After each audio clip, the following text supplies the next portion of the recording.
ಜೈಲಲ್ಲಿರೋ ದರ್ಶನ್ಗೆ ಈಗಾಗಲೇ ಟಿವಿ ಭಾಗ್ಯ ಸಿಕ್ಕಿದೆ. ಆದ್ರೆ ಡೆವಿಲ್ ಸಿನಿಮಾದ ಅಪ್ಡೇಟ್ ಮಾತ್ರ ಸಿಕ್ಕಿಲ್ಲ. ಅದ್ಯಾಕೆ ಅನ್ನೋದರ ಡೀಟೇಲ್ಸ್ ಇಲ್ಲಿದೆ. ಟಿವಿ ಭಾಗ್ಯ ಸಿಕ್ಕರೂ ಭೂಪತಿಗೆ ಟೆನ್ಷನ್. ಡೆವಿಲ್ ಅಪ್ಡೇಟ್ ಸಿಗದೆ ಪರದಾಟ.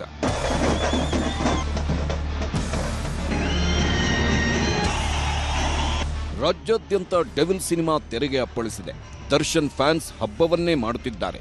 ಆದ್ರೆ ಆ ಕ್ರೇಜ್ ನೋಡೋ ಭಾಗ್ಯ ದರ್ಶನ್ಗೆ ಸಿಕ್ಕಿಲ್ಲ. ಡೆವಿಲ್ ಅಬ್ಬರ ನೋಡೋದಕ್ಕೆ ಅಂತಾನೆ ಟಿವಿ ಕೊಡಿಸಿ ಅಂತ ಪರಿಪರಿಯಾಗಿ ಬೇಡಿಕೊಂಡಿದ್ರು. ಜಡ್ಜಿ ಎದುರು ಮನವಿ ಮಾಡಿಕೊಂಡಿದ್ರು. ಕೋರ್ಟ್ ಸೂಚನೆಯಂತೆ ಸಿಬ್ಬಂದಿ ಕೂಡ ದರ್ಶನ್ ಇರೋ ಬ್ಯಾರಕ್ಗೆ ಟಿವಿ ಫಿಕ್ಸ್ ಮಾಡಿದ್ದಾರೆ. ಇದರಿಂದ ದರ್ಶನ್ ನಿಟ್ಟುಸಿರು ಬಿಟ್ಟಿದ್ರು. ಅಭಿಮಾನಿಗಳ ಅಭಿಮಾನದ ವೈಭವ ನೋಡೋ ಅವಕಾಶ ಸಿಕ್ತು ಅಂತ ಖುಷಿಯಾಗಿದ್ರು.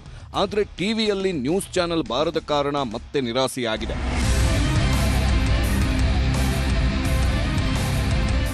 ಈಗಾಗಲೇ ದರ್ಶನ್ ಬ್ಯಾರಕ್ನಲ್ಲಿ 32 ಇಂಚಿನ ಟಿವಿ ಫಿಕ್ಸ್ ಮಾಡಲಾಗಿದೆ. ಮೊದಲಿಗೆ ಕೇವಲ ಚಂದನ ವಾಹಿನಿ ಮಾತ್ರ ಬರ್ತಾ ಇತ್ತು. ಆದ್ರೆ ದರ್ಶನ್ ನ್ಯೂಸ್ ಚಾನೆಲ್ಗಾಗಿ ಜೈಲು ಸಿಬ್ಬಂದಿ ಬಳಿ ಮನವಿ ಮಾಡಿದ್ರು. ಆದ್ರೆ ಸಿಬ್ಬಂದಿ ನ್ಯೂಸ್ ಚಾನೆಲ್ ಹಾಕೋಕೆ ಬರಲ್ಲ ಅಂತ ಹೇಳಿದ್ದಾರೆ. ಕೊನೆಗೆ ಎಂಟರ್ಟೈನ್ಮೆಂಟ್ ಚಾನೆಲ್ ಹಾಕೊಟ್ಟಿದ್ದಾರೆ. ಹೀಗಾಗಿ ಡೆವಿಲ್ ಸಿನಿಮಾದ ಕ್ರೇಜ್, ಫ್ಯಾನ್ಸ್ ಸಂಭ್ರಮಾಚರಣೆ ಕಣ್ತುಂಬಿಕೊಳ್ಳುವ ಭಾಗ್ಯವನ್ನ ದರ್ಶನ್ ಕಳೆದುಕೊಂಡಿದ್ದಾರೆ. ಇವತ್ತು ಮುಂಜಾನೆ 4 ಗಂಟೆಗೆ ಎದ್ದ ದರ್ಶನ್ ಸ್ನಾನ ಮಾಡಿ ದೇವರಿಗೆ ಕೈಮುಗಿದು ಪ್ರಾರ್ಥನೆ ಮಾಡಿದ್ದಾರೆ. ಕುಂಕುಮ ಇಟ್ಕೊಂಡು ತನ್ನ ಸಿನಿಮಾ ಸಕ್ಸಸ್ ಆಗಲಿ ಅಂತ ಬೇಡ್ಕೊಂಡಿದ್ದಾರೆ. ಬಳಿಕ ಸಹಕೈದಿಗಳ ಜೊತೆಗೆ ಜೈಲಿನ ಕೈದಿಗಳು ದಾಸನಿಗೆ ವಿಶ್ ಮಾಡಿದ್ದಾರೆ.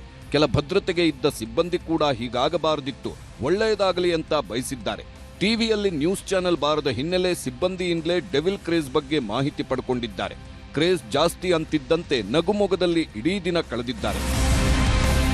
ಒಟ್ಟಾರೆ ನ್ಯೂಸ್ ಚಾನೆಲ್ ಅಂದ್ರೆ ಆಗದ ದಾಸ ಇವತ್ತು ನ್ಯೂಸ್ ಚಾನೆಲ್ಗಾಗಿ ಪರದಾಡುವಂತಾಯಿತು.